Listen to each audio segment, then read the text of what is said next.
Welcome, one and all to The Late Show. I am your host, Stephen Colbert. Today was yet another. Today, down in Washington, was yet another clownish attempt by the GOP to draw some sort of moral equivalency between Joe Biden and Donald Trump.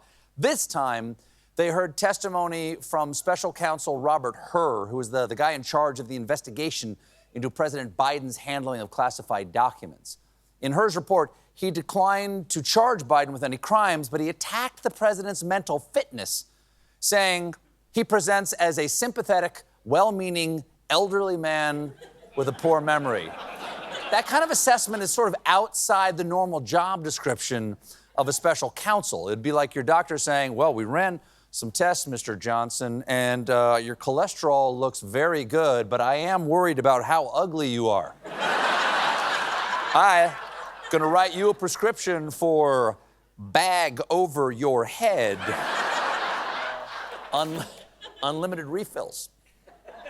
Today, the GOP was hoping to use details from Hur's report about Biden's memory lapses to damage Biden ahead of the presidential election. Yes, Biden has been dangerously forgetful, unlike Trump, who always remembers that he is running against Obama, and unopposed at that since Nancy Pelosi dropped out. So there was a lot of drama leading up to the big moment. Here's the special counsel being introduced to the Judiciary Committee. Ladies and gentlemen, Hur. Kind of classy. Sounds kind of classy when she does it. Republicans pressed Hur with a sharp line of questioning. Did Joe Biden commit crimes in an alternate timeline? If you had the same facts and the individual that you were investigating was 65 and had a good memory, do you reach the same conclusion? If this president was 60 years old rather than 80 years old, would you prosecute him? Now, I'll follow up on that one. What if Joe Biden was a strapping young buck, age 35? Sun-bleached hair, washboard abs, that little V muscle down here. I mean, tight, with fire in his eyes and a soul full of sin. Would you be tempted to charge him with unforgivable crimes of sultry passion? Now, I mean, right there, that little cut, like you could snap off a leg and it'll stay like that.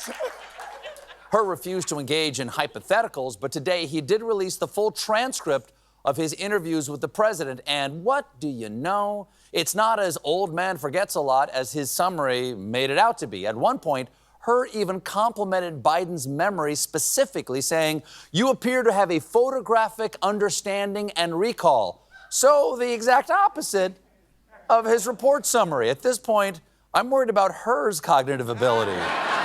Did anyone ask him to identify a whale? Well, now, the transcripts reveal that Biden remembered a lot of details. He described a submarine deal in Australia, curbing Chinese influence in Africa, the improvement of solar facilities in Angola, and the president twice mimicked the sounds of a car. Loved Angola, Jack. Visited 2 photovoltaic electricity plants that generate over 500 megawatts of renewable power.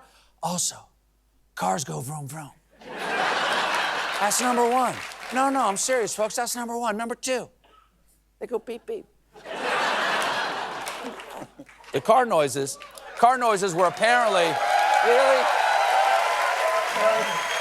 Thank you. Car noises were apparently part of a lengthy exchange over the torque of electric vehicles, in which Biden asked, "You know how it works?" To which Hur responded, "Sir, I would love to hear much more about this, but I do have a few more questions to get through." Look, I'm no fan of Hur, but the guy had a tough job.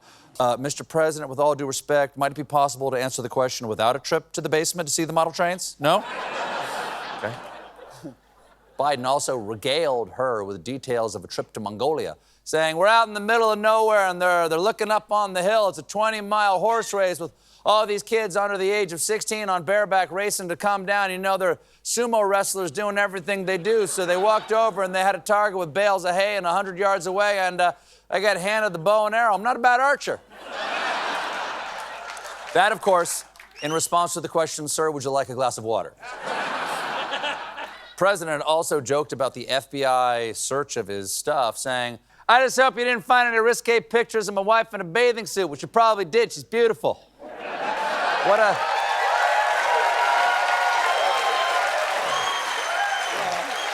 a strange day it must have been for those agents. Sir, we found several boxes of classified documents.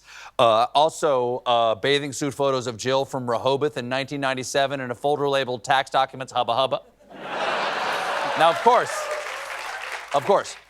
unlike Joe Biden, Donald Trump was charged for illegally retaining classified material, and whoo boy, do he seem guilty, because a former Mar-a-Lago employee and a central witness in the case just told CNN that the American people have the right to know the facts, and this is not a witch hunt.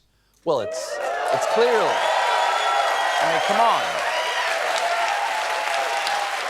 I think we all know this is clearly not a witch hunt unless... Wait, is Trump a witch? Wait, are these incantations? Ba ba ba ba ba, ding ding ding ding ding ding, bing bing bing bing, she zian ziananing, the dong da dang. Repeat. Judges? Away!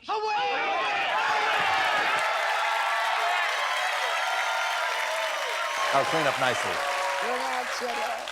Now, the witness's name is Brian Butler. That's right. The butler did it. Previously known in court documents only as Trump employee number 5. Trump employee number 5, by the way, also Chanel's worst-selling fragrance. If Butler's interview is any indication of his testimony, Trump is, to use a legal term, screwed up the wazoo. Butler says he and others, quote, moved boxes from Mar-a-Lago to the airport at the same time that federal investigators were visiting Trump to discuss returning the classified materials. That is insane. He's doing the exact crime he's being investigated for while he's being investigated for the crime. Identity theft? Officer, I would never. I swear on your mother's maiden name, which is what again? If that's not bad enough, in exchange for Butler's loyalty, Trump may have dangled the promise of legal representation as a reward. Though I gotta say, Trump picking your lawyer is about the worst reward I can imagine. Okay, do you want the one who drinks so much that he pees Shiraz? The one who farts in court, or the one whose head is dripping with mystery ooze? Trick question. It's all the same guy. The former president's...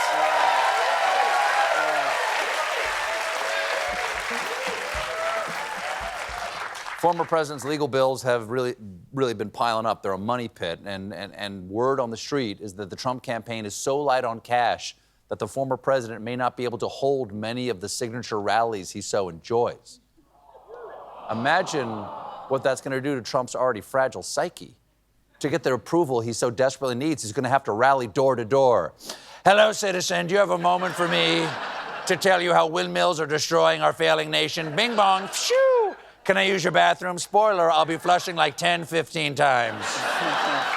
Here's something for those of you who are royal watchers, and I know you are, Louis. I am. I'm afraid I've got some troubling news about England's royal family. I know this is your life's passion, Louis, and I'm sorry.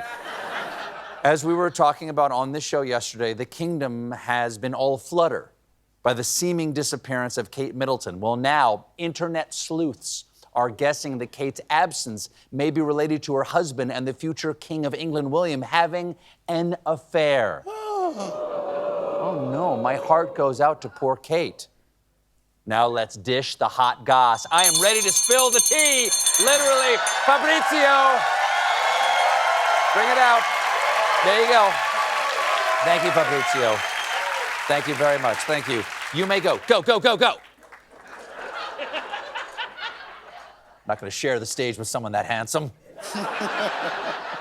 So, I think we all know who the alleged other woman is. Say it with me. The Marchioness of Cholmondeley.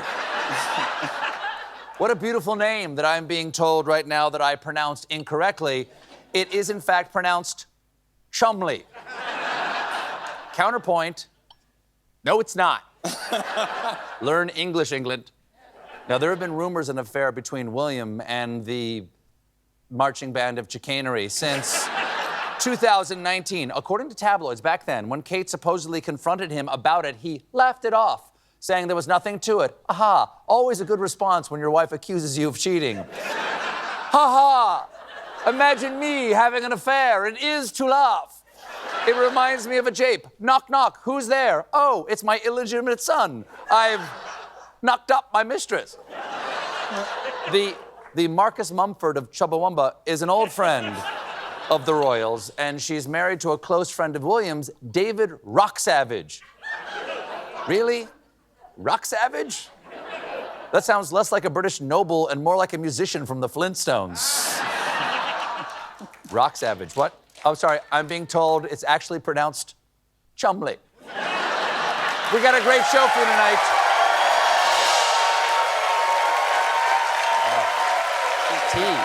My guests are Diane Lane and comedian Patton Oswalt.